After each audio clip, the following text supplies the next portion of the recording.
Hi, welcome to GNN News. I'm your host, Justin Black, and today we'll be talking about the Iranian-United States conflict currently happening in the Strait of Hormuz.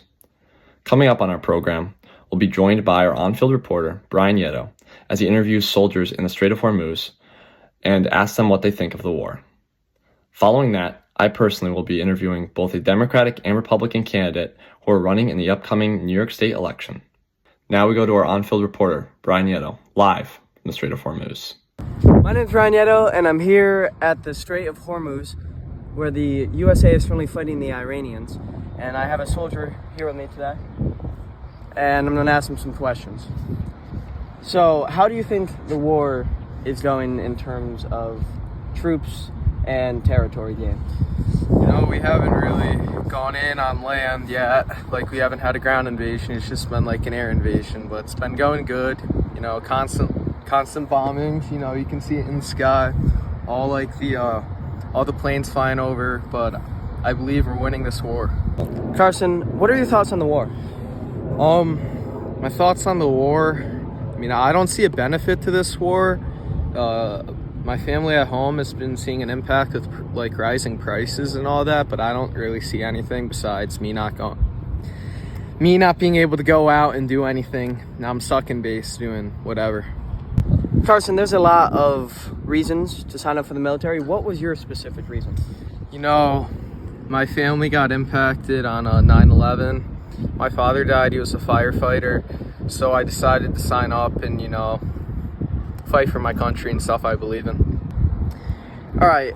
Do you think that this war will end anytime soon? That's not up to me to decide. If we wanted to, we could end it tomorrow with our military, but we've been trying diplomatic solutions, but I don't know anything about that. Thank you very much, Carson, and you can get back to doing your thing. Thank you, Brian, and thank you to Carson and all those other soldiers for answering some of the questions that we had. They brought up some obviously very great points. We try to stay bipartisan as possible here at GNN, but obviously Trump's approval rating has gone down, primarily due to the gas prices, which a lot of U.S. citizens have thought as kind of a big issue going on currently due to the Iranian-United States conflict. He also brought up some key points about the ceasefire deals or, peace agreements that have been going on that haven't really exactly turned into anything soluble. We've looked into more and more of those, and it seems like they kind of come and go. I'd say weekly to monthly, and they haven't really brought any soluble solutions to the table. Up next, we're going to Niskayuna Town Hall to visit an anti-war protest. Ho ho! Donald Trump has got to go. Excuse me, sir. Why are you out here today? I'm out here protesting the war because this war has caused a lot of inflation, and my family can barely survive in this economy due to this war, gas prices and all that. And it's my First Amendment right to do this. Thank you. I am now joined by both Republican candidate Bry and Democratic candidate Nicholas Downing, who are both running for a congressional seat in the state of New York. I'm going to ask you gentlemen a few questions, and I want to hear your responses to all of them.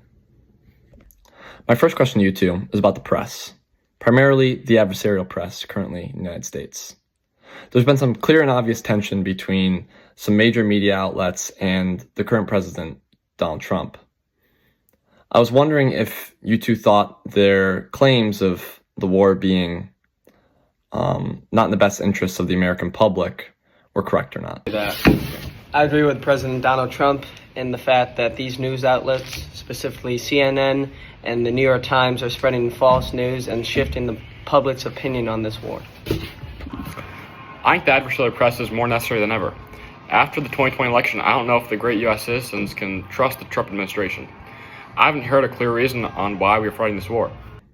My next question is about the American people, primarily their usage of the freedom of speech under the First Amendment. There's been some riots and protests about the war, speaking out against it and how they believe it's wrong. A lot of this has been from either pro-Iranians or anti-Israeli groups who don't believe joining the war was correct. Do you believe these people exercising their First Amendment freedom of speech is correct or not? In other times of war, in the history of the United States, freedom of speech has been restricted to help these soldiers fight the war. I believe that this is no difference, and that freedom of speech should be restricted in order to help the United States in their attempts for this war. I think that the First Amendment is the greatest tool the American people have access to. During times of war, the American people have always voiced their opinions, and I think that's always why the United States has such a great democracy. My next question is about the validity of this war. Under clear guidelines in the Constitution, the only way the United States can declare a war is under approval of Congress, which Trump has never gotten. Technically, it's still stated as a conflict, but how long does this thing have to go on for it to be considered a war? When the United States was fighting in Iraq, Afghanistan, Vietnam, and Korea, there was no declaration of war. I believe this is the same, and we should follow our Commander-in-Chief, Donald Trump, as the United States to benefit our country and what will happen in this conflict. I think that Trump fighting this war without approval from Congress is, first of all, it's reckless, and second of all, it's an abuse of power. Other presidents in the past have always went through Congress and done the necessary steps to get us into war with foreign nations, and Trump has not done that. And I think it's on the level of possibly impeaching him. My final question to you two is about the toll of this war.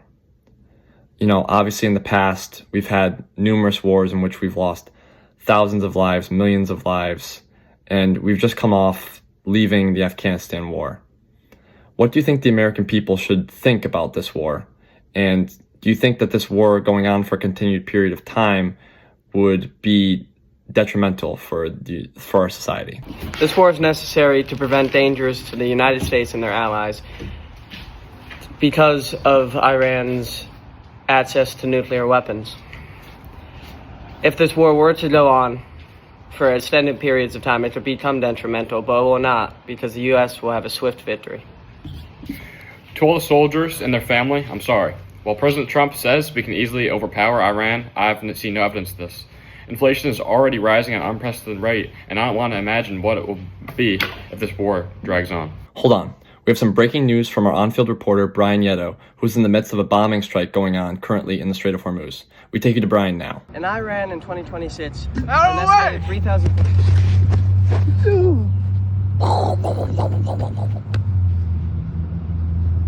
Here at JNN, we would like to apologize for the graphic content that was just seen on the news. We give our condolences to the Masseroni family as Carson has passed on the battlefield. No matter what side of the war you are on, no matter who you are for, or what party you're for, everybody should be praying for those soldiers fighting in this war.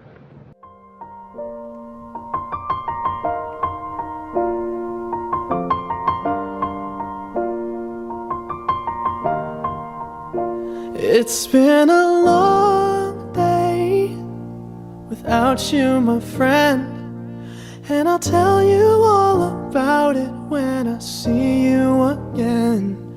We've come a long way from where we began.